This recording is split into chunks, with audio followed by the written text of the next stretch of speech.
అందరికీ ముందస్తుగా నూతన ఆంగ్ల సంవత్సర శుభాకాంక్షలు. ఈ 2020వ సంవత్సరంలో ప్రారంభ కాలంలో ద్వాదశ రాశుల్లో గ్రహ గమనాల్ని ఒకసారి వీక్షింపచేద్దాం.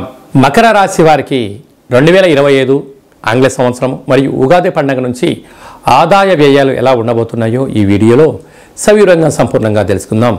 మకర రాశిలో ఏ నక్షత్రాలు వస్తాయిగా ఆదాయం 8, వ్యయం 14. చూడండి, విధి ఎంత విచిత్రమైందో. 8 రూపాయల సంపాదన, 14 రూపాయల ఖర్చు, అనగా 6 రూపాయలు అప్పులు కాబోతున్నారు. ఒకవైపు ఏలనాటి శని చివరార్థ సంచార స్థితి కనుక వీలైనంత ఖర్చులకు కళ్యం వేసి ప్రణాళికాబద్ధంగా ఉండడం, సమయపాలన, ఏదైనా తెలిస్తేనే చేయడం, తెలియకపోతే నోరు మూసుకొని మౌనంగా ఉండడం వలన ఆరోగ్యము రాబోయే కాలంలో స్థిరచార ఆస్తులను కాపాడుకునే ప్రయత్నం అవుతుంది. లేకపోతే అన్నీ వెళ్ళిపోయి ఏమీ లేని వారై ఏకో నారాయణ అనే పరిస్థితి మకర రాశి వారికి కనపడుతుంది. కనుక తస్మాత్ జాగ్రత్త. రాజపూజ్యం 4, అవమానం 5. మీ ఎదుగుదల కన్నా మీ ఓటమి కోరుకునే జనాలు చాలా అధికంగా ఉన్నారు. కనుక వీలైనంత వరకు రహస్య చర్చలకు ఇది సరైన సమయం కాదు.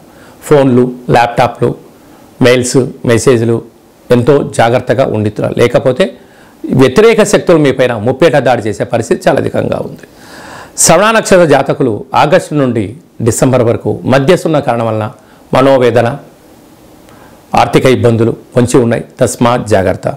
ఈ శని భగవానుడు ఈ సంవత్సరము సేనాధిపతి, నరాధిపతి అవడం వలన మధ్యవర్తిత్వ కార్యక్రమాలు చేసేటువంటి వారికి స్వయం కృషులు, పెట్టుబడులు, రియల్ ఎస్టేట్ వ్యాపారాలు, హోటలు, నీటి వ్యాపారాలు, పెట్రోల్ బంక్స్, డాక్టర్సు, మెడిసిన్, ఆయుర్వేదము, వ్యవసాయ సోదరీమణులు, పశువులు, వాటి యొక్క జీవన విధానము, బిల్డింగ్స్, ఆర్కిటెక్చర్సు, సినిమా రంగాలు, యూట్యూబ్లు, క్రియేటివిటీ రంగాల్లో పనిచేసిన వారికి ఓపిక, పట్టుదల ఉండడం వలన వీరు సంపాదించకపోయినా వీరి ఉనికిని కోల్పోకుండా ఉండే పరిస్థితి ఉంటుంది.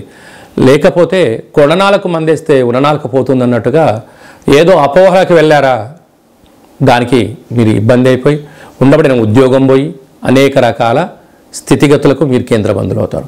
జనవరి 1, 2025 నుండి మార్చి ఆఖరి వరకు ఒకవైపు, అలాగనే మార్చి ఆఖరిగా ఏప్రిల్ నుండి వీరి యొక్క గ్రహ గమనాలు అనేక గ్రహాలైన మార్పులు చెందడం వలన రాబోయే కాలము మంచి కాలమే అని చెప్పి గమనించాలి. ఇందులో మీ యొక్క జన్మ నక్షత్రం రోజున అష్టమి, పూర్ణిమ, అమావాస్య తిథుల యందున దూరావాయు జల ప్రయాణాలు పెట్టుకోవద్దు. రాతకోతలకు దూరంగా ఉండి అప్పులు ఇచ్చి పుచ్చుకోవద్దు. వీలైనంత వరకు ఖర్చులు తగ్గించుకోండి. వస్త్ర వ్యాపారాలు, నీటి వ్యాపారాలు, హోటల్ వ్యాపారాలు, అలాగనే మీడియేటెడ్ రంగము, విదేశాల్లో పెట్టుబడులు, ఎడ్యుకేషన్ వైపు, డాక్టర్స్, మెడిసిన్, ఆర్ఎంపీ డాక్టర్సు, ఆయుర్వేదము ఉండబడిన వారందరికీ మీ స్వయం కృషే మీ విజయానికి తొలిమెట్లవుతుంది. కనుక వీలైనంత వరకు పక్షులకు, ఆవులకు, నీటిలో ఉన్న జలరాశులకు ఆహారాన్ని దానం చేస్తూ ఉండండి. వివాదాలకు దూరంగా ఉండండి, మౌనంగా ఉండండి. ప్రతిరోజు సూర్యోదయం మునుపూర్వమే నిద్రలేవండి, సూర్య నమస్కారం చేయండి. వాటితో పాటు చంద్రుడి యొక్క నమస్కారం కూడా చేయండి. చంద్రుడికి పాలను నైవేద్యంగా ఏర్పాటు చేసి మల్లె చెట్టుకు, తెల్ల జిల్లేడు చెట్టుకు పోయగలిగినట్లయితే విపరీతమైన యోగం మకర రాశి వారు సొంతమవుతుందని చెప్పి కూడా గమనించాలి.